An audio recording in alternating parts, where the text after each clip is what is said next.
Hi, welcome back to the World of Sciences. In this video we'll be looking at the 5 biggest supervolcanic explosions in the history of Earth.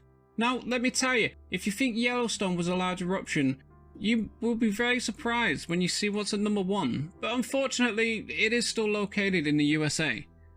Also, make sure you keep watching as we also have 2 bonus supervolcanoes I wanted to give a mention to, I guess. Oh, and if you like this video and others like it, make sure you hit that subscribe button. Also, stick around and see what's at number 1. You'll be amazed, trust me. Supervolcanoes are not usually on your radar unless you've got a special interest in them. If you're in North America, more likely the supervolcanoes that are within your awareness include Yellowstone, Valles Caldera, and Long Valley Caldera. If you're in Europe, Campi Flagera in Italy would more likely be of interest, and if you're in Australia or New Zealand, more likely you've heard of Lake Taupo being talked about as a supervolcano in the region. But are these well-known volcanoes the biggest? Are they on the list today? Well, let's find out. At number 5 is the Waikumuri eruption. The Waikumuri supervolcano eruption is the largest known eruption from the era known as the Taupo volcanic zone. The VEI-8 super eruption ejected approximately 2,000 kilometers cubed. It was believed to have erupted around 255,000 years ago. The supervolcano is located on the North Island of New Zealand. The Taupo eruption is notable for its volume. In all, probably about 100 cubic kilometers of pumice and ash, included now concealed beneath the lake, and its extreme vigor and violence. At one point, the plume probably reached 45 to 50 kilometers in height and laid down pumice deposits over an area about 160 kilometers wide that stretched over the east coast and out into the Pacific Ocean. During the final stage, something happened though. The vent area was ripped open in an enormous, powerful blast-like event. Scientists suggest that material was erupted in only about 400 seconds, so it travelled at speeds exceeding 200 meters a second or 700 kilometers an hour, and had travelled about 80 kilometers in all directions across all obstacles. The flow travelled so fast that it flattened the forest, and these have been investigated by botanists as examples of pre-human flora. Taupo is one of the world's 5 youngest volcanoes. Its early super explosion 25,500 years ago reshaped the North Island and changed the course of the Waikato River. The results of this eruption was a red sky over Rome and China, according to historical records. Chinese records even attest to hear the explosion. Imagine that! Looking at a globe and see how far away New Zealand is from China and Rome. This was truly a global event. There were no local populations in New Zealand. It was only reports from humans in other countries that we know what happened in Taupo. A Lake Taupo eruption would cause issues both nationally and internationally, affecting global air travel, air quality, and so forth. If you visit Taupo today, you can find pumice on the edges of the lake, a type light volcanic rock that was formed during Lake Taupo eruptions thousands of years ago. The chances of Lake Taupo of erupting today is pretty low, but it's still possible. And if it did, it would cause massive economical pressure to New Zealand and perhaps lead to a global strain. Okay, and at number 4, surprisingly, this low, we have Yellowstone Huckleberry Ridge eruption. In the ancient past, the supervolcano at Yellowstone led to some of the largest continental eruptions in Earth's history. Each of the world's roughly 12 supervolcanoes is capable of spewing up to, well, thousands of times more magma and ash than any eruption ever recorded in human history. Scientists now find the biggest Yellowstone eruption, the 4th largest known to science, which created the 2 million year old Huckleberry Ridge deposits, was, well, actually at least 2 different eruptions that occurred about 6,000 years apart. The new ages for each Huckleberry Ridge eruptions reduced the volume of the first eruption to about 550 cubic miles.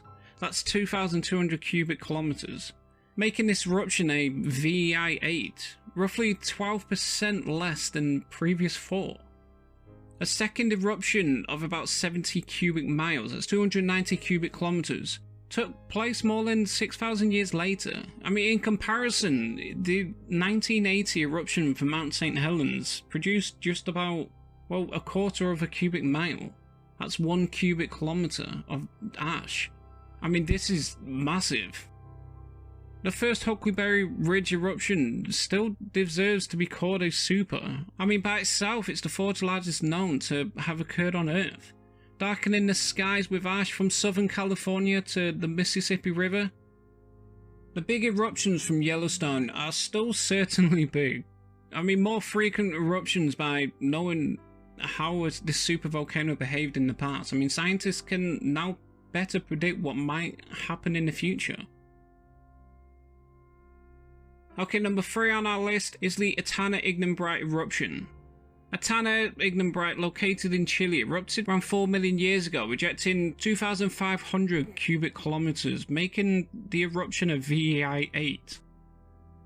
The Etana Ignimbrite is a voluminous rhyodacite ash flow tuff composite sheet that consists of at least 4 flow units, forming a single cooling unit, which were erupted almost simultaneously, at the time only loosely constrained to, well, the radiometric age data to lie between 3.8 and 4.5 million years ago. La Picana is a supervolcano and is responsible for the eruption of the giant Etana Ignimbrite, which reaches a volume of 2,500 to 3,500 cubic kilometers and consists arguably the third largest explosion eruption ever known on Earth. This seems to be a supervolcano well known of, but less talked about, I guess. Okay, number 2 on our list, we're getting close. We have the Lake Toba eruption. If you haven't heard of Lake Toba, you soon will. Located on the island of Sumatra in Indonesia, Lake Toba is a beautiful caldera lake measuring 100 kilometers by 30 kilometers. Its odd elongated shape is a result of interactions between the magma chamber and the shear forces of the Sumatra fault along the west that stretch it out. The first eruption left a big depression in the ground, a caldera, and the subsequent 2 eruptions at 0.8 million years ago and 0.5 million years ago just enlarged the depression. The most recent eruption was around 74,000 years ago, created the large caldera depression that we see today, that has since filled up with, well, rainwater and run off to form a lake. This produced a massive outflow of ash and rock and debris, known as Ignimbrite. This 74,000-year-old Ignimbrite has since been named the youngest Toba tuff, and is one of the most widely studied Ignimbrites in the volcanology field. This mega bang caused a prolonged worldwide nuclear winter and released ash in a huge plume that spread to the northwest and covered, well, India, Pakistan, and the Gulf region in a blanket of 1 to 5 meters. That's 3 to 15 feet deep. Toba ash is also found in the Greenland ice, recorded and submarine cores in the Indian Ocean, allowing a precise data marker. In our list, the Toba eruption is the most accurately dated, dramatic, and unambiguous event before the last ice age. Toba is also regarded by some as having caused worldwide population extinctions as a result of nuclear winter that followed. India bore the brunt of the massive ash flow and may have suffered massive extinction. Since the Toba plume spread northwest across the Indian Ocean from Sumatra, this event may explain why most Indian maternal genetic subgroups of the 2 founder lines M and N are not shared elsewhere in Asia, and the dates of the re-expansion are, well, paradoxically younger in India than elsewhere in East Asia and Australasia. This is interesting. I mean, according to the Toba catastrophe theory, modern human evolution was affected by a recent large volcanic event.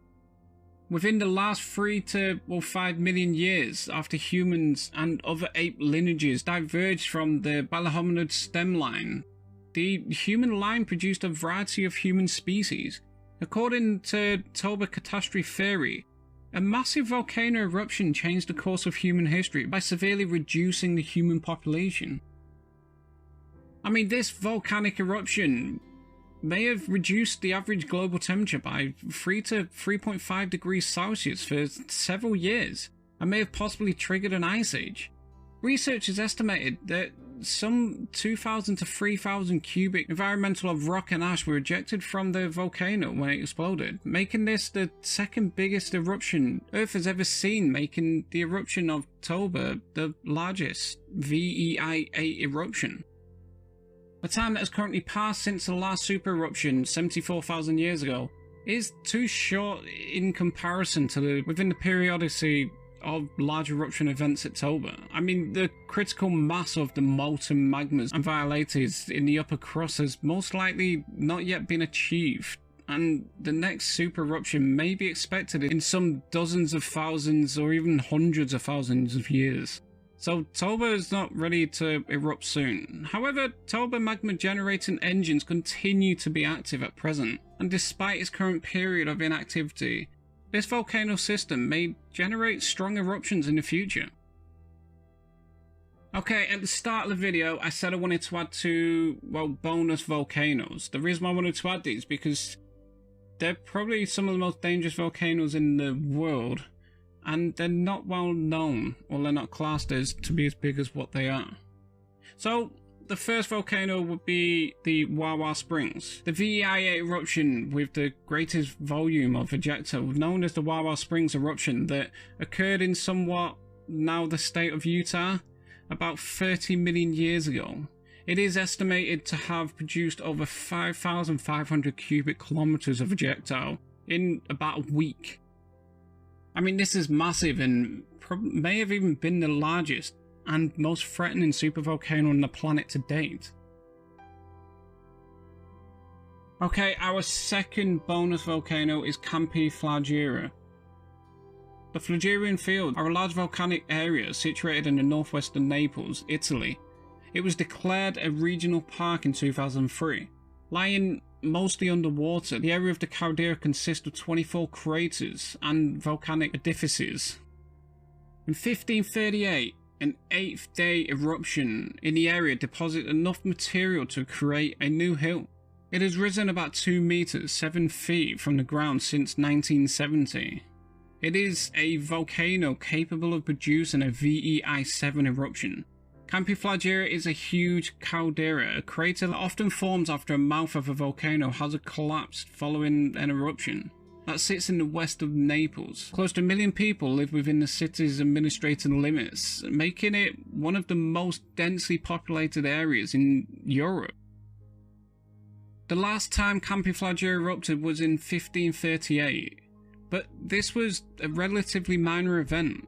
Around 40,000 years ago, it produced a super colossal eruption, ejecting an estimated 48 cubic miles of magma. This event has previously been linked to, well, the extinction of the Neanderthals. In the 1980s, the volcano started rumbling back to life.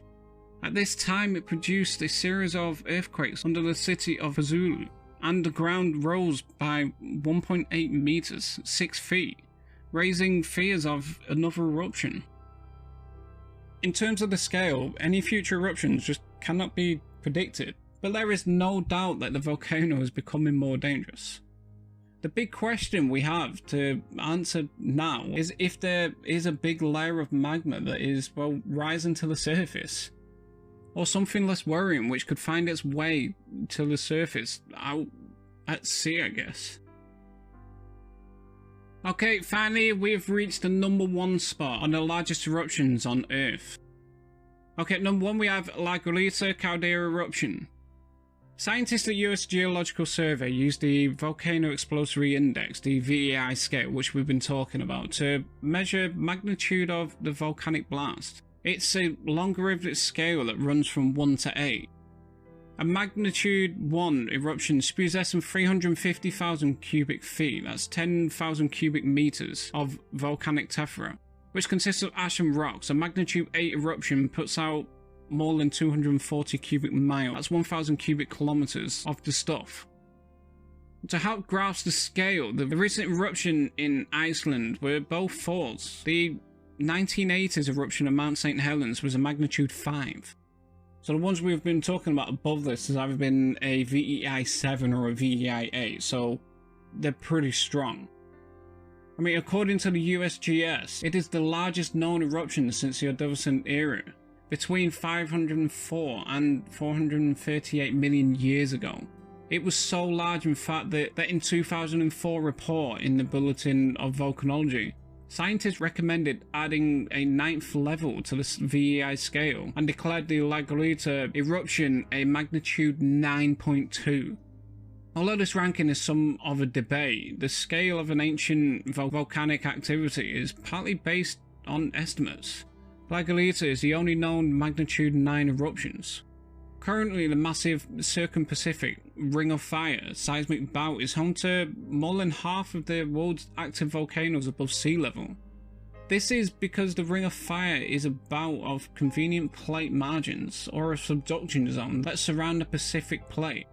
Areas of tectonic plate subductions, where one plate is forced under another, producing a powerful earthquake and volcanic activity. If any of these volcanoes erupted the way that they did all those years ago, Earth and its climate would most definitely change for the worst, and life would be close to unbearably survived. I mean, could this happen soon? I mean, what are your thoughts? Okay, if you like these videos, please hit the subscribe button for more videos like this. We are now on Patreon and Facebook, so please join us there. Also, don't forget to check out our ebook, Interesting Facts About the Human Body. The link is in the description below. And remember, stay curiously minded. Until next time.